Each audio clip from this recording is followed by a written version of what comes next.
నెల్లూరు జిల్లా ఆత్మకూరుకు చెందిన 23 సంవత్సరాల ఒక దళిత మహిళ సోమవారం సాయంత్రం ఇన్ఫెక్షన్ కారణంగా నెల్లూరు నగరంలోని మెడికవర్ హాస్పిటల్లో చికిత్స కోసం చేరగా మంగళవారం ఉదయం సుమారు 6 గంటల సమయంలో మహిళ మృతి చెందినట్లు ఆసుపత్రి వర్గాలు ప్రకటించారు.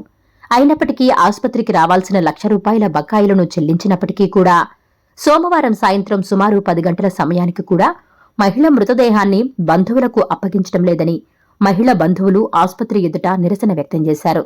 ఎట్టకేలకు మీడియా రంగం ప్రవేశం చేయడంతో ఎటూపోలక మహిళ మృతదేహాన్ని బంధువులకు అప్పగించిన వైనం. గతంలో ఇదే హాస్పిటల్లో అనేక దారుణాలు చోటు చేసుకున్నప్పటికీ ఎంతకూ చెల్లించిన జిల్లా ఉన్నతాధికార యంత్రాంగం, పోలీసులు సైతం మిన్నకుండిపోయిన ఘటన నెల్లూరు నగరంలోని మెడికవర్ హాస్పిటల్ నందు చోటు చేసుకుంది. ఒకవేళ నిజంగా ఎమర్జెన్సీ కేసు అయినప్పటికీ కూడా మృతి చెందిన తర్వాత మృతదేహాన్ని బంధువులకు అప్పగించాల్సి ఉన్నా కేవలం పోలీసులు వస్తేనే మృతదేహాన్ని అప్పగిస్తామని చెప్పడం ఆసుపత్రి వారి తెలివితేటలకు నిదర్శనమా, లేదు వాళ్లకు వంతు పాడుతున్న జిల్లా యంత్రాంగానికి నిదర్శనమా అని ప్రజలు ముక్కును వేలేసుకుంటున్నారు. గిరిజనుల బ్రతుకులంటే అంత చిన్నచూపా? ఆసుపత్రి యాజమాన్యానికి లేదా నెలవారీ మామూళ్ల మత్తులో జిల్లా యంత్రాంగం ఇస్తున్న ధైర్యమా అనేది అర్థం కాని ప్రశ్నగా మిగిలిపోయింది. ఇన్ని దారుణాలు, ఇన్ని ఘోరమైన ఘటనలు చోటు చేసుకుంటున్నా జిల్లా వైద్యారోగ్య శాఖ ఉన్నతాధికారి మాత్రం ఎందుకు స్పందించడం లేదు? దీని వెనుక ఉన్న షాడో ఎవరు? జిల్లా కలెక్టర్గా ఉన్న వ్యక్తి ఇలాంటి ఘటనలు చోటు చేసుకుంటున్నప్పుడు ఎందుకు చర్యలు తీసుకోలేకపోతున్నారు? పోలీసులు సైతం మిన్నుకుంటుపోతున్నారంటే జిల్లా ఉన్నతాధికారులు ఎంతవరకు హాస్పిటల్ యాజమాన్యం మామూళ్ల మత్తులో నిద్రపుచ్చుతున్నారు అనేది $1 మిలియన్ ప్రశ్నగా మిగిలిపోయింది. 10 గంటలకు వచ్చాము. లంగ్స్ ప్రాబ్లం వల్ల అమ్మాయి ఆయాసం తీసుకుంటా ఉంటుంది. అప్పుడు అడ్మిట్ చేసుకున్నారు సార్. చేసుకున్న తర్వాత తెల్లవారుజామున 5 గంటలకల్లా అమ్మాయి చనిపోయింది. అప్పుడు చెప్పేశారు మాకు క్లియర్‌గా, అమ్మాయి చనిపోయింది, ఇంక తీసుకెళ్ళాలని చెప్పారు. హాఫ్ అన్ అవర్ తర్వాత మళ్ళీ వచ్చి ఆ అమ్మాయి ఎంఎస్‌సీకి ఉందా, జాయిన్ అయ్యింది, అందుకని చెప్పి మీకు ఇవ్వము పోలీసులకి. అప్పుడు కూడా చెప్పలేదు మాకు. మళ్ళీ 6 గంటల తర్వాత చెప్పారు, మీకు పోలీసులకి ఇన్ఫార్మ్ చేశాము, పోలీసులకి మేము శవాన్ని ఇస్తాం, మీకు ఇవ్వము. కనీసం మమ్మల్ని చూడడానికి కూడా మాకు ఇవ్వలేదు సార్ వాళ్ళు. సార్ వాళ్ళు సిపిఎం పార్టీ వాళ్ళు వచ్చి మాకు సాయం చేశారు. వాళ్ళ వల్ల మా చెల్లిని చూడగలిగాము. అంతవరకు ఆమెను చూడనే లేదు అసలు. మేము తెలియదు సార్ ఏ విధంగా చెప్తున్నారో మాకు. 14 గంటల తర్వాత కూడా మమ్మల్ని చూడడానికి కూడా లేదు. సార్ వాళ్ళు వచ్చి చెప్పిన దాకా అప్పుడు చూసాం మేము. ₹1,00,000 కట్టాము, ఇన్సూరెన్స్ కూడా క్లెయిమ్ చేసుకున్నారు సార్. ఎంత చేసుకున్నారో కూడా మాకు తెలియదు. అదంతా అయిపోయిన తర్వాత చెప్పారు, పోలీసులకి ఇన్ఫార్మ్ చేశాం మేము అని. అప్పటి నుంచి తెల్లవారుజామున 5 గంటల నుంచి ఏం చేస్తున్నారు సార్ వాళ్ళు? సార్ వాళ్ళు వచ్చి చూసిన దాకా మేము చూడలేదు సార్. సిపిఎం పార్టీ వాళ్ళు సార్, సిపిఐ పార్టీ వాళ్ళు వచ్చి మమ్మల్ని చూడనివ్వలేదు సార్. మమ్మల్ని సార్ వాళ్ళు వచ్చిన తర్వాత మమ్మల్ని చూడనిచ్చారు. అప్పుడు దాకా చూడనివ్వలేదు. ఇప్పుడు టైం లేదు, ఇప్పుడు కాదు, ఐసీయూలకి టైం ఉంది, ఈ టైం కాదు. వచ్చిన వాళ్ళందరూ అలాగే చెప్తున్నారు సార్. చూడనే లేదు మాకు. చనిపోయింది మాత్రమే తెలుసు కానీ చనిపోయిన పేషెంట్ మాత్రం మాకు చూపించలేదు. అమ్మాయిని ఎక్కడుందో కూడా మాకు తెలియలేదు, చెప్పలేదు వాళ్ళు. సార్ వాళ్ళు వచ్చి చూపిమంటే అప్పుడు చూపించారు. మిత్రులారా, నా పేరు శంకర్ కిషోర్ పెనుమల్లి, ఏఐటీసీ జిల్లా ప్రధాన కార్యదర్శి, సిపిఐ జిల్లా కార్యవర్గ సభ్యులు. ఈరోజు మెడికవర్ హాస్పిటల్ ముందు నారంపేట గ్రామం, ఆత్మకూరు మండలం వాస్తవులైనటువంటి గంధం అనూష అనే వివాహిత నిన్న ఉదయం 10 గంటలకి ఇక్కడ వచ్చి అడ్మిట్ అయ్యారు. అప్పుడు ఎమ్మెల్సీ ఏమి చేయలేదు, డైరెక్ట్గా పేషెంట్కి ఇన్ఫెక్షన్ చేరిందని, లంగ్ ఇన్ఫెక్షన్ చేరిందని ఇక్కడ అడ్మిట్ చేసుకున్నారు. సమ్ బ్యాడ్ హో. ఈరోజు ఉదయం 5 గంటలకి ఆమె చనిపోయింది. ఆమె చనిపోయిన తర్వాత మేము సిపిఐ పార్టీగా ఇక్కడికి 8:30కి వచ్చి అడిగిన దాకా దాదాపు 14 గంటల వరకు వాళ్ళకి బాడీని చూపించకుండా దాచిపెట్టుగా ఉన్నారు. ఆ మిస్టరీ ఏంటో మాకు అర్థం కావట్లేదు. తర్వాత కూడా బాడీని ఇవ్వమని అడిగితే మేము ఆత్మకూరు పోలీస్ వారికి ఇన్ఫార్మ్ చేశాము. వాళ్ళు వస్తే బాడీని పోలీస్ వారికి అప్పచెప్తాం, కానీ మీకు కుటుంబ సభ్యులకి అప్పచెప్పని చెప్పి హాస్పిటల్ మేనేజ్మెంట్ వాళ్ళు చెప్పడం జరిగింది. ఇది చాలా దుర్మార్గం. పోలీసు వాళ్ళకి అప్పచెప్పడం అంటే చాలా దుర్మార్గమైన చర్య. మీరు ఏ తప్పు చెయ్యకపోతే పోలీసు వారికి ఎందుకు అప్పచెప్పాలంటున్నారు అనేది కూడా ఇక్కడ ఒక క్వశ్చన్ మార్కు.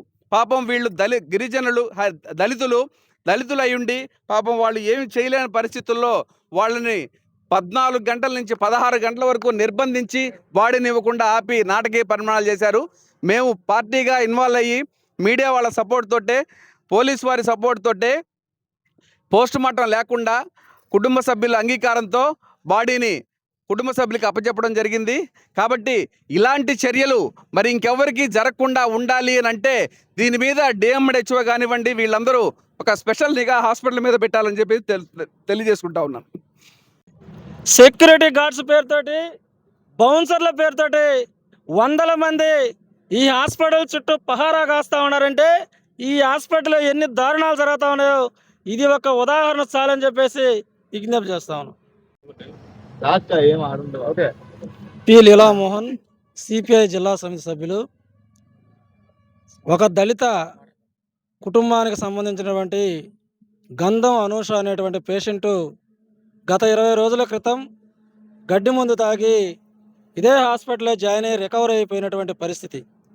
అదే పేషెంట్ నిన్నటి రోజున నాకు ఇన్ఫెక్షన్ అయ్యి కడుపులో నొప్పిగా ఉందని కుటుంబ సభ్యులు తెలియజేయగా ఇక్కడికి వచ్చి జాయిన్ చేయడం జరిగింది.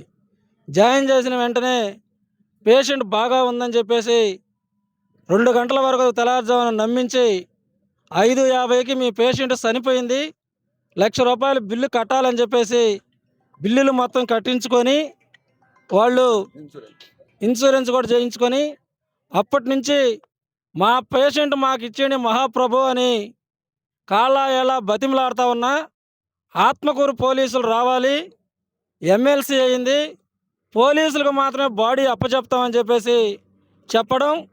ఈ భారతదేశంలో ఒక మెడికవర్ హాస్పిటల్కి తప్ప ఈ సిస్టమ్ ఎక్కడా లేదని చెప్పి సిపిఐగా మేము విజ్ఞప్తి చేస్తా ఉన్నాం. ఇక్కడ గార్డులను పెట్టి సిపిఐగా మాకు ఫోన్ చేస్తే మేము వచ్చి వాళ్ళ బాడీని వాళ్ళకి ఇండియా మహాప్రభు అంటే ఒక్కొక్కరు ఒక మాట చెప్పి వాళ్ళని ఇబ్బందులు పెట్టడం తప్పితే బాడీ ఇవ్వకుండా 15 గంటల పాటు నిరీక్షణ చేసి ఈ దళిత కుటుంబాన్ని చిత్రహింసలకు గురి చేసినటువంటి మెడికవర్ హాస్పిటల్ యొక్క గుర్తింపు తక్షణం రద్దు చేయాలని చెప్పేసి రాష్ట్ర ప్రభుత్వాన్ని డిమాండ్ చేస్తా ఉన్నాం.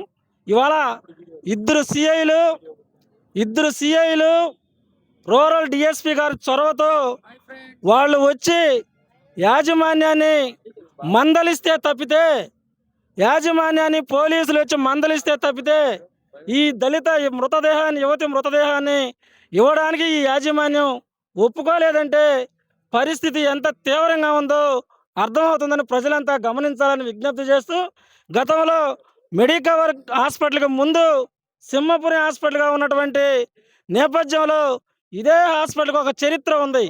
గిరిజన యువకుడు యాక్సిడెంట్లో వచ్చి జాయిన్ అయితే 1.5 రోజు అతను వెంటిలేటర్ మీద పెట్టి అవయవాలన్నీ దోపిడీ చేసినటువంటి ఘటన ఈ సిగ్గుమాలిన హాస్పిటల్కి ఉంది.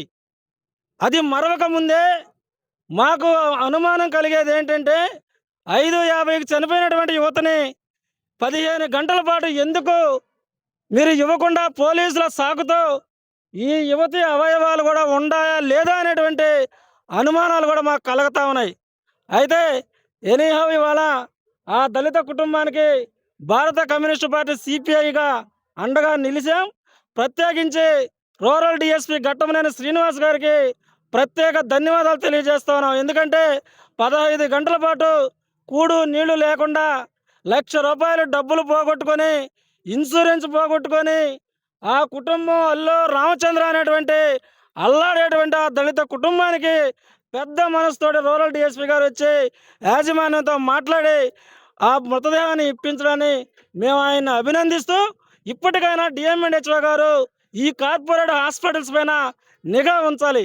ఇప్పుడే మన మీడియా మిత్రులు చెప్తా ఉన్నారు, ఒక సమస్య పైన వస్తే ఏం పీక్కుంటావో పీక్కో అనేటువంటి ఈ యాజమాన్యం ఉందంటే ప్రజల సొత్తుతో ప్రజల యొక్క రక్తాన్ని జలగలుగా పీల్చేటువంటి యాజమాన్యానికి అంత పవర్ ఉంటే మీడియా మిత్రులు ప్రభుత్వానికి ప్రజలకు మధ్య వారధిగా ఉండే మీడియా మిత్రులను ఏం పీక్కుంటావో పీక్కో అంటే ఈ యాజమాన్యం యొక్క దురహంకారం ఏ విధంగా ఉందో అర్థమవుతుందని చెప్పేసి ఇది ఇంతటితో వదలకుండా రాష్ట్ర ప్రభుత్వం దృష్టికి కూడా భారత కమ్యూనిస్టు పార్టీ సిపిఐగా తీసుకుని వెళ్తామని చెప్పేసి విజ్ఞప్తి చేస్తూ, ఆ దళిత కుటుంబానికి అండగా నిలబడినటువంటి మా జిల్లా పార్టీ కార్యవర్గ సభ్యుడు శంకర్ కిషోర్ గారు కూడా అభినందనలు తెలియజేస్తూ, ఇంత 10:30 సమయంలో కూడా మీడియా మిత్రులు మనకెందుకులే అనుకోకుండా సోషల్ మీడియాలో పెట్టిన వెంటనే ఒక దళిత కుటుంబానికి జరిగినటువంటి అన్యాయాన్ని ప్రజల దృష్టికి తీసుకుపోవడానికి